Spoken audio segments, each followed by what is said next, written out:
एक कविता है, कुछ कांटा कठोर है और तीखा है, उसमें उसकी मर्यादा है। तो आप समझ जाइए मतलब कि कांटा कठोर है तो तीखा है, उसमें उसकी मर्यादा है। तो वही है, यूपीएससी का टफ है।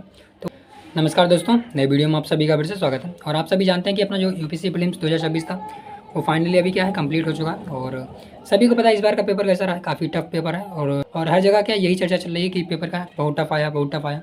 तो इसको लेकर के अभी मैं क्या बात करने वाला हूँ कि जो 2027 में पेपर देने वाले हैं तो वो कुछ बातों का ध्यान रखें, और कुछ जो एक्स्ट्रा इस समय बातें चल रही हैं उसको थोड़ा सा अवॉइड कर सकते हैं।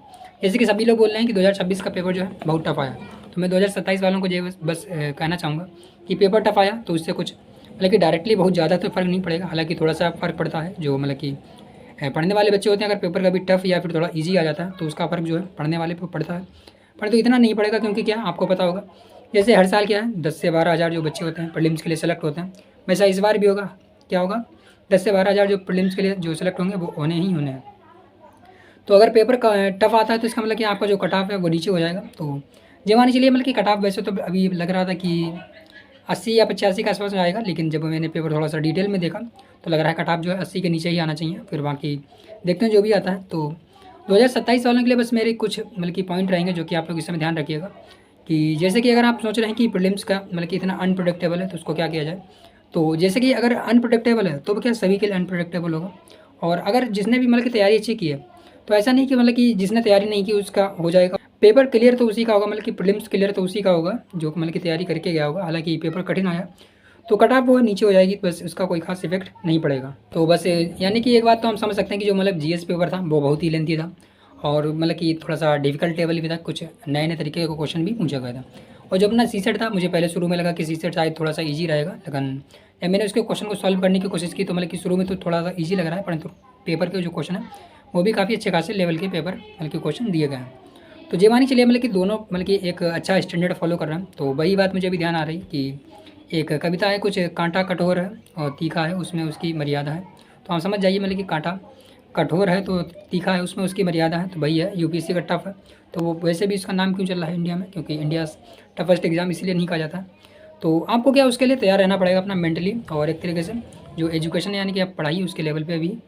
तो अभी आप क्या कर सकते हैं, तो अभी जो 2027 में प्रीलिम्स देने वाले हैं तो वो क्या करें, अभी से ही अपना प्लान पूरा का पूरा बना लें। कि आपके पास पता है कंप्लीट अब 1 साल पूरा बचा है, क्योंकि 23 मई को क्या है इस बार 2027 का प्रीलिम्स लगा हुआ है। तो इसके अकॉर्डिंग आप पूरा का पूरा 1 साल का अपना पूरा स्टडी प्लान बना लीजिए कि आपको क्या क्या करना है।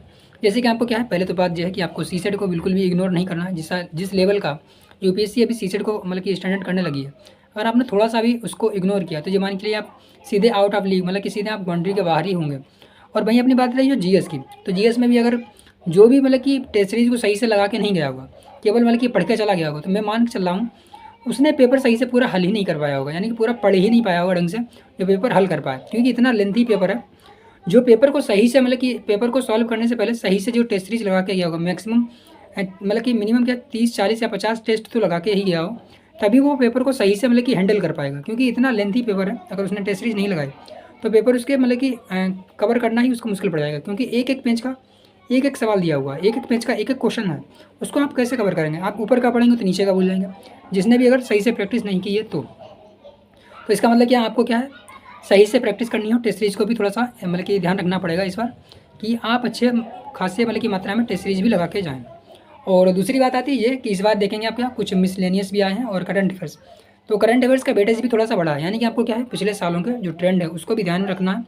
और साथ साथ ये भी मान के चलना है कि यूपीएससी क्या करेगा, हमेशा कुछ ना कुछ अनप्रोडिक्टेबल, यानी कि उसका नाम ही आप समझ सकते हैं अनप्रोडिक्टेबल सिविल सर्विसेज एग्जाम।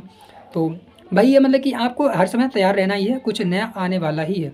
तो मैं तो मतलब कि जब भी प्रीलिम्स देने जाता हूँ, जैसे कि जब 2023 का मैंने प्रीलिम्स दिया था, तो अगर मैं भी इस बात को मान के चलूँ कि 2023 का प्रीलिम्स बहुत ज़्यादा ही मतलब कि टफ आया था या फिर कुछ मतलब कि अनएक्सपेक्टेड था, तो मेरा भी उस बार देखिएगा कि मार्क्स मेरे थे 70 मार्क्स आए थे, यानी कि 70 मार्क्स आए थे, और कट ऑफ लगभग 72 के आसपास में गया था, यानी कि मेरा प्रीलिम्स क्या केवल 2 नंबर से रुक गया था। तो उसको लेकर मैं बैठा रहता तो फिर मतलब कि वही बात है, फिर कुछ नहीं होने वाला था। फिर उसके बाद में क्या, जब 2024 था, 2024 में मेरा प्रीलिम्स क्लियर हो गया था। तो यही होता है मतलब कि आपको भी क्या थोड़ा सा पेशेंस रखना पड़ेगा। हो सकता है अगर बहुत सारे एस्पिरेंट होंगे जो मतलब कि निराश होंगे कि उनका प्रीलिम्स इस बार नहीं हो पाएगा, परंतु आपको क्या रखना है, थोड़ा सा धैर्य रखना है। अगर इस बार जिसका नहीं हो पा रहा है तो आशा रखिएगा कि आपको 2027 में जो प्रीलिम्स से आराम से निकल पाएगा। तो यही मेरे मतलब कि कुछ टिप्स थी जो कि 2027 वालों के लिए मैं मतलब की बात करना चाह रहा था कि जो 2026 है इसका प्रीलिम्स को लेकर के। बाकी आप लोग अगर कुछ पर्सनल डाउट है तो आप लोग क्या मुझसे मतलब कि डायरेक्टली शेयर कर सकते हैं। चाहें तो आप कमेंट बॉक्स में या फिर टेलीग्राम ग्रुप है वहाँ पे भी ज्वाइन कर सकते हैं। तो आपसे कुछ पर्सनल यही बात करनी थी छोटी सी, तो आपके साथ मैंने थोड़ा सा डिस्कस करना चाहा। तो चलिए मिलता है नए वीडियो में। बाकी आप लोग वीडियो को लाइक कर लीजिएगा और चैनल को सब्सक्राइब भी कर लीजिएगा।